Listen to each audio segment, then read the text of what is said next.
meron kasi lang isang salad dito na nilalagay nila sabay nila sa pagkain. Ito nga pala yung maliliit, maliliit itong binili ng amo ko.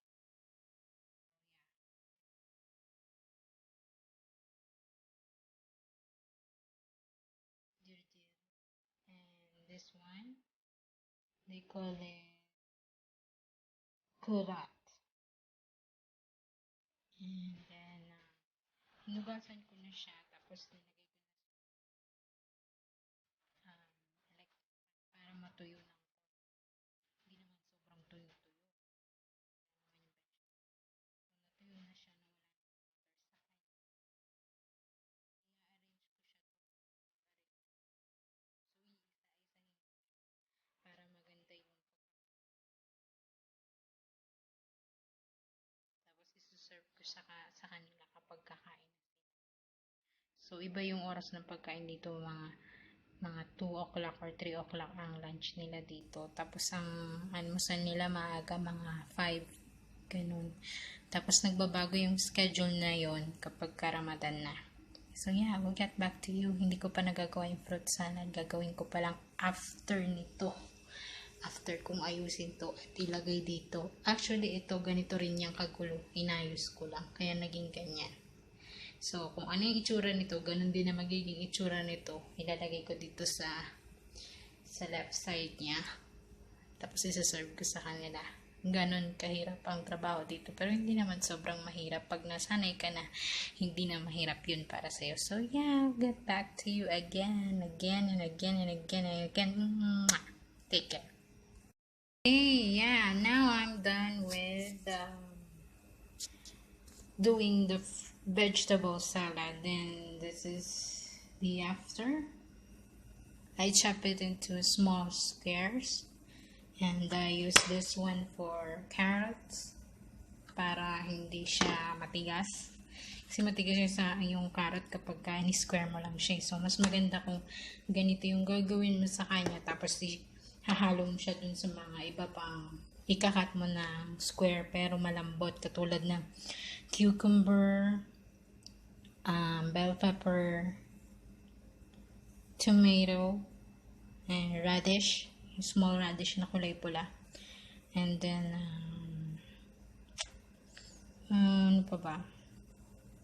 Green onion stalk, a bit of parsley, and nakalimutan ko yung tawag dito sa kulay pula na to. Itong kulay pula na to. Sana? Oh my gosh. Could you see it? Yeah, the red one. I forgot what its name. A beetroot. Yeah. Yan. Yan yung mga ingredients ng salad nila dito. Ang bango amoy ensalada. Kasi gawa nung onion at saka nung onion stock at saka nung tomato. So, yeah, I'm done with the green salad thing. Next, I'm gonna do a fruit salad.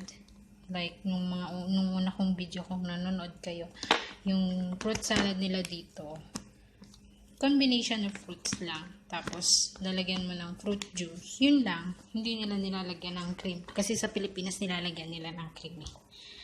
So, yeah. I'm gonna put it in the fridge. And then, I'm gonna do the next salad. And I'll get back to you. So, ito na naman ako. Ito na yung real face ko kapag tinanggal yung hijab ko. So, yeah. Nasa kwarto ako ngayon ng somewhere in the house para maganda yung lighting. Kasi yung original na kwarto ko, madilim siya, tsaka maliit lang yung kwarto ko, tsaka malapit sa kwarto ng amo ko. So, maririnig nila na nagbibideo ako. Okay naman sa kanila na mag-video ako, mag-vlog ako. Nakakahiya lang kasi syempre nagpapahinga sila tas maririnig nila ako, maiko yung bahay. So anyway, let's get down to business. FB banning at Saudi Arabia. Actually, nung unang dating ko dito, tapos binuksan ko yung FB ko sa laptop ng amo ko kasi wala pa akong cellphone nun wala akong ka-gadget-gadget. Sabi ko para makontak ko yung family ko, i-message ko sila doon. Kasi kapag ako roaming text, mahal. Kada message mo, 50 or 25 pesos. So sabi ko, total may wifi naman tayo, i-message ko na lang sila. Sabi nila, okay. Then, ayun, binuksan ko yung FB ko sa laptop nila. And then, nasabi nila sa akin na, alam mo ba, ang FB ban dito sa Saudi Arabia. Sabi ko, bakit gumagana kung ban? So, eto na naman yung issue na sinasabi nila na ibaban daw ang FB sa Saudi Arabia effectively on May 25, 2016. Ang sa akin lang, kung totoo to, di sana may nag-message sa akin personally from the FB administration. At saka mahirap iban ang FB nang dahil lang sa mga vulgarity or pornography na ipinapasa ng mga tao sa post nila or sa mga messengers nila. Kasi FB is part of loading system. So ngayon, kung gusto ninyong makasiguro na ibaban talagang FB dito sa Saudi Arabia, magtanong kayo sa STC, sa mga loading system. Kung ibaban ang FB, sila ang unang makakaalam nun. At sila ang magsasabi sa inyo na hindi nakapart ng loading system namin, ng promo loading system namin. Kasi kasali yan sa loading promo system ng mga STC, ng mga loading network dito. Kasama yan sa binabayaran mo sa net. So, mahirap paniwalaan na mababa ng FB sa Saudi Arabia. Oo, nandun na tayo. Maaring pwede, sorry sa sound kasi oras na ng dasal nila, nananawagan na yung mosque. So, malapit kami sa mosque dito eh. So, anyway, wag kayong basta-bastang maniniwala nang dahil lang sa ganun. Tapos yun nga, may nagpasa sa akin ng picture na sinasabi doon na ibaba na nga daw yung Facebook on May 25. And then, I said na ayokong basta-basta maniwala. So, I will go outside and then tatanungin. Actually, tinanong ko na yung amo ko dito. Sabi niya, wala akong alam tungkol dyan. Sabi niya, parang hindi naman yata totoo yung mababa ng FB. Kasi nasabi na dati na ban ng FB. Tapos ngayon, sasabihin na naman na ban ng FB. So, kung yung mga nagpalaganap ng ganitong issue, kung sinasabi nila yan kasi nawala yung FB dun sa home screen ng phone nila, tapos bumalik ulit o hindi nila nagamit, hindi yun ang dahilan para sabihin yung mababa ng FB. Nangyayari yan sa phone ko. Ang ibig sabihin no, nagka-crash lang yung application ninyo. I-reboot nyo lang yung system ninyo, babalik ulit yung Facebook ninyo. Ganun lang yun, nagka-crash lang yung application. Uninstall, install, ganun yung ginagawa ko, na-asap din ako. Nangyayari yun kasi hindi kaya ng unit system ng phone yung i-handle yung files na pinapadala na updates ng Facebook or ng Messenger. So, bago kayo maniwala dun sa rumors na mawawala na yung FB dito sa Saudi Arabia, magtatanong muna kayo at mag-iisip kayo, imposible kasi kasali sa loading promo system ng bawat mobile networks ang Facebook, Messenger, Imo, Viber. It's very, really, really important. And marami ang gumagamit niyan. Napakaraming gumagamit niyan. Especially Filipinos.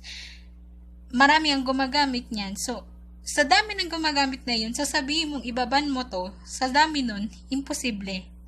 Imposible na. Iban agad yun sa dami ng gumagamit. Siyempre, mag-aaklas sila. Siyempre, may malulugi. So, bago kayo maniwala, think logically muna. Tapos magtanong kayo dun sa mismong loading system. Dun, pag magpapaload kayo ng mga mobile nyo, tanong ninyo, totoo po ba na mababa na yung Facebook? Kasali pa po ba sa promo ninyo next month and the other month ang Facebook? Kasi kung hindi na kasali sa mga promos ninyo, ibig sabihin, mababan talaga ang Facebook. So, yun yung para sa akin, yung reaction ko tungkol dun sa nagkakalat na mababan na yung Facebook nang dahil lang sa palagay nila.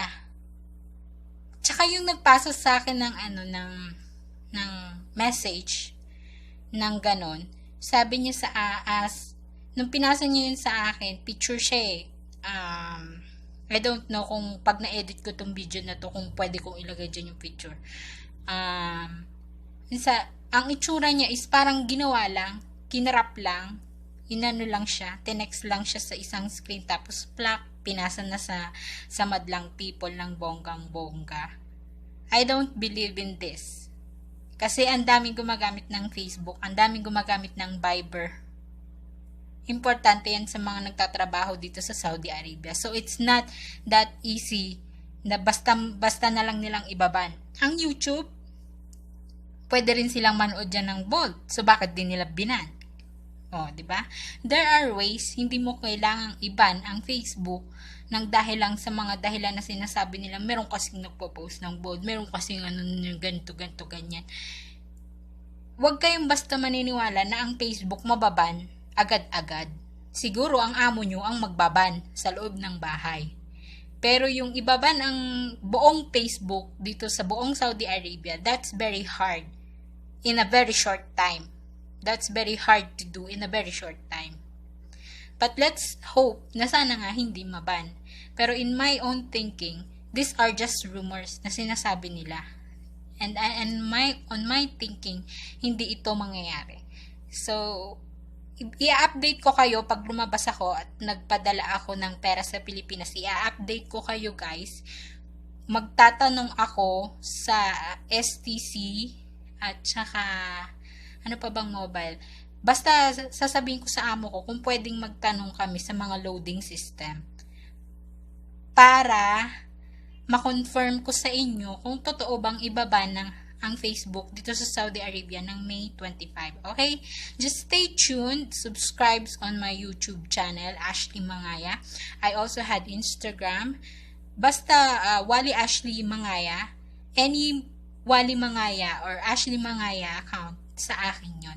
So yeah, stay tuned guys and I will update you about this FB banning out Saudi Arabia issue. Okay? Marami pa akong itatakal na issues sa inyo. So, yeah. Have a great day. Sana naliwanagan kayo and I'll be updating you guys soon. Okay? See you later. Bye. God bless.